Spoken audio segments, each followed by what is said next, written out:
السلام عليكم، اللهم صل وسلم وبارك عليك يا حبيبي يا رسول الله. النهارده جاي لكم فيديو جديد وبالتالي جاي لكم وصفه جديده. هنعمل مع بعض غداء اقتصادي بس بجد جميل جدا ويفتح النفس.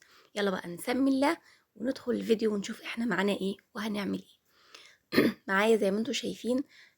هنعمل النهارده عدس، بس مش هنعمل شوربه العدس، هنعمل عدس تقيل هناكله بالعيش وكمان هنحط معاه شعريه. فزي ما انتم شايفين دي معايا كوبايه عدس، يعني مش هقول لكم ربع كيلو، لا هو اقل من ربع كيلو، هنقول 8 كيلو عدس. طبعا وزودنا عليه، حطينا بطاطسايه متقطعه وحطينا جزريه متقطعه وحطينا فصوص توم، وطبعا رفعناه على النار. وده طبعا البطاطس الصغيره دي بتبقى جميله جدا برضو، غسلتها كويس ورفعتها برضو على النار علشان تتسلق. مش هحط لها ملح غير لما تكون مقربه على السوا علشان الملح ما يخليهاش تجلد معايا. طبعا العدس استوى واديت له كده فرمه في الخلاط، والبطاطس كمان استوت وقشرتها. ومعايا طبعا حلة على النار كده زي ما انتوا شايفين، وهنبدأ نعمل الايه البصلايه، نحمر بلايه كده للعدس، نعمل التقليه بتاعه العدس يعني. الحلة على النار فيها معلقتين كده زيت ومعلقة سمنة، ومعايا بصلايه متقطعة كده. اول السمنة ما تسخن هنزل على طول بالبصلايه. انا طبعا ايه، ما احناش يعني عايزين البصلايه تاخد لون ليه بقى؟ علشان العدس ما يغوقش معانا، يدوب الايه البصلايه تدبل بس كده.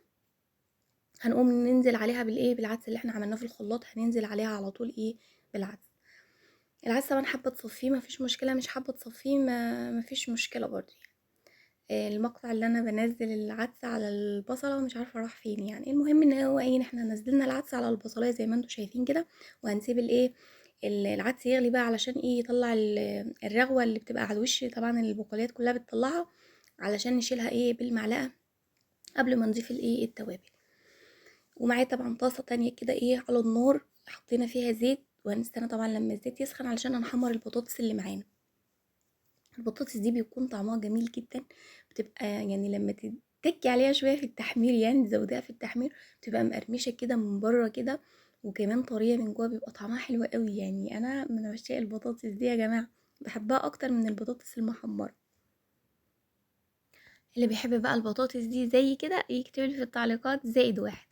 هنحط البطاطس كده ايه علشان تتحمر، واول العدس بتاعنا ما يغلي كده، هنقوم بقى إيه شايلين الوش. شايفين بقى الوش بتاع العدس ده هنشيله، بس هنخرج البطاطس الاول. شايفين البطاطس احمرت وخدت لون جميل زي ما قلت لك. يعني لما تزوديها شويه في التحمير هتدي طعم مقرمش كده وطعم جميل.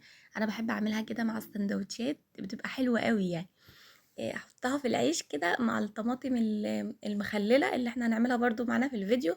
وكفاية عليا كده يعني، انا مش عاوزة عدس يا جماعة. بيبقى طعمها حلو قوي يعني. كانت دايما يعني امي تعملها لنا ويعني احنا متربيين عليها يعني وبنحبها زي اي كل البيوت المصرية يعني، اللي فيها الاكلات الاقتصادية دي. المهم طبعا العدس بتاعنا غالي زي ما انتم شايفين. بقى هبدأ ايه، اجيب بقى معلقة واشيل الوش ده قبل ما احط الايه التوابل. احنا عارفين طبعا البقوليات مهما تغسليها لازم تطلع الرغوه دي، فانا هشيلها كده ايه بالمعلقه. وبعد كده هضيف التوابل، طبعا التوابل العاديه بتاعه العدس. شويه ملح وشويه فلفل وشويه كمون. انا بقى بحب احط شويه كده من الكزبره الناشفه. بصراحه الكزبره الناشفه بتدي طعم جميل جدا للعدس وبتديله كمان ريحه حلوه يعني. وفي النهايه انت تحطي التوابل اللي انت بتحبيها. انا بقولك طريقتي وبديكي افكار، وحابة تنفذي، حابة مش حابة تمشي على الطريقة اللي انتي ماشية عليها يعني. حطينا طبعا الايه التوابل، وهنسيب العدس بقى يغلي والبطاطس تكمل تحمير. وهنعمل طبق جميل جدا يعني برضو من يعني الاطباق الجميلة جدا. طبق الطماطم المخللة ده مهم جدا، خصوصا في الاكلات اللي بالعيش يعني، بيبقى حاجة وهم كده طعمه حلو قوي. فانا هقطع الطماطم زي ما انتوا شايفين كده حلقات او دواير. انتي بقى حابه تقطعيها بالطريقه اللي انتي عاوزاها. انا عملت معاكم الطماطم مخلله كذا مره، ويعني كل مره بتبقى بتقطيعه مختلفه يعني. فمش هتفرق في التقطيع، حابه تعمليها 4 ارباع كده تعمليها زي ما انا عملتها كده، او يعني تقطعيها والطماطميه سليمه كده يعني ما تفصليهاش عن بعضها، تخليها برضو يعني ايه لازقه ببعضها من النهايه، انتي وراحتك. المهم هنعمل لها بقى ايه تتبيله كده او دقه كده ايه، نحطها على الطماطم. معايا معلقه كده من الثوم المفروم ومعلقه من هريسه الشطه وشويه ملح وشويه كمون وشويه كمان من الكزبره الناشفه الكزبرة الناشفة هتديها طعم وريحة حلوة قوي. ومعايا طبعا الكزبرة الخضرا دي برضو انا مقطعاها، هحط برضو ايه شوية كده من الكزبرة الخضرا ورشة كده من الخل، حوالي برضو معلقة كده من الخل، وعصرة ليمونة كده زي ما انتوا شايفين بقى. مش عاوزة اقول لكم على الريحة بقى، إيه ريحة طالعة جميلة جدا يعني تجوع بصراحة. وبعد كده هجيب بقى الطماطم احطها في الطبق، وابدا بقى اتبل كل الطماطم اللي معايا دي بالتتبيله اللي انا عملتها. بصراحه بيبقى طعمها حلو قوي، حاجه بتبقى تفتح النفس كده للاكل، للاكلات اللي هي النواشف كمان يعني، او الاكلات اللي هي بعيش. الطبق الطماطم ده بيبقى جميل جدا يعني. وزي ما قلت لك انت ممكن يعني تعملي طبق الطماطم ده مع طبق البطاطس مع اكله تانية. يعني مش حابه تعمليها جنب العدس مفيش مشكله، ممكن تعمليها جنب العجه المصريه اللي هي العجة العادية يعني. أو ممكن تعمليها كمان جنب البصارة، جنب مسقعة، يعني أي أكلة انتي حباها يعني. طبعا العدس أنا قسمته نصين، هما كلهم على بعضهم طبقين عدس. حطيت طبق عليه شعرية زي ما انتوا شفتوا كده، حاجة بسيطة جدا يعني، حوالي 3 معالق كده صغيرين من الشعرية، والنص التاني سيبته كده تقيل زي ما هو، بس ما حطيتش عليه شعرية.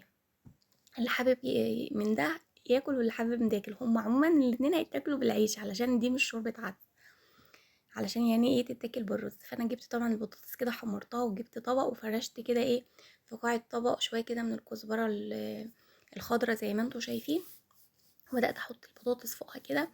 وبعد كده ايه هتبل البطاطس دي، انا حاطه لها ملح وهي بتتسلق، بس برضو هتبلها بالتتبيله دي. التتبيله دي جميله جدا، هي عبارة عن ملح مبهر، بحط منها على البطاطس كده، وبحط منها على لو على الطماطم برضو، لو ما عملتش الدقة دي للطماطم كنت هحط منها للبطاطس المحمرة وللسلطة، بتبقى جميلة جدا وبيبقى طعمها حلو.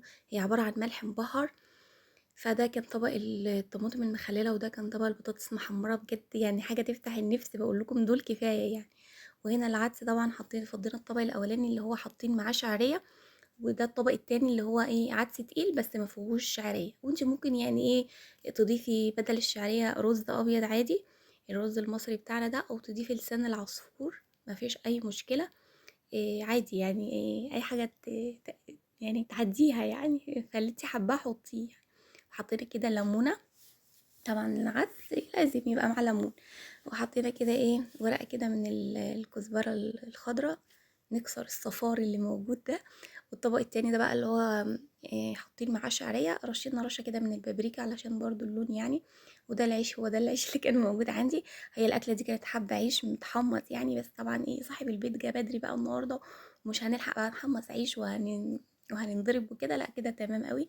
وده الجرجير احنا زارعينه بره، جرجير اخضر كده وطازه من الارض على على حوض الغسيل على البق على طول.